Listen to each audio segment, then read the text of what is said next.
पे तुझे रखूंगी, तेरे नाम की मेहंदी रचा के मैं तेरे लिए ही सजूंगी। तेरे इश्क के चक्कर में ना जाने कितनों का दिल टूटा।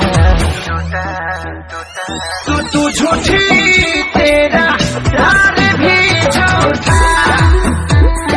तू झूठी, तेरा प्यार भी झूठा।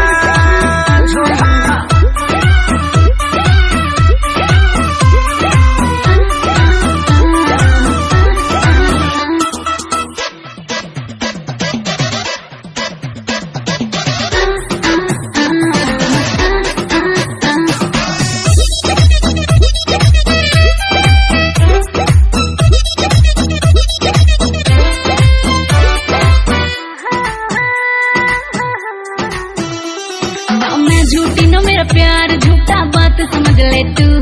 अब आग में जल के बार बार क्या तुमको कहूँ लव यू।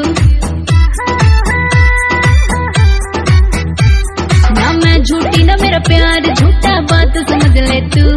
अब आग में जल के बार बार क्या तुमको कहूँ लव यू। ऐसे नहीं तुझ पे ट्रस्ट करूंगा, मैं सिंगल हूँ साला सिंगल ही मरूंगा। अरे ऐसी कौन सी बात हुई जो बापू मेरा रूठा। तू झूठी, तेरा प्यार भी झूठा।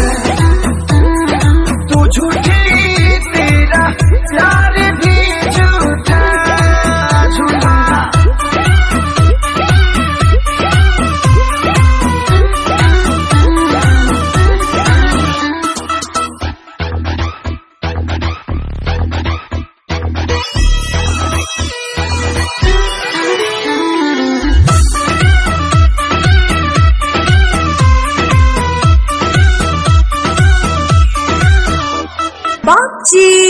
बुढ़ाऊ के डेंटिंग पेंटिंग होता है।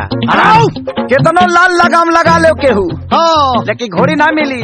पुरानिया बैल के कितना चोकर खिया दे केहू। अच्छा तू कट्ठा ज्यादा ना जोती। अभी तक दृश्यों से साफ पता चला है कि वो बाप नहीं पाप है।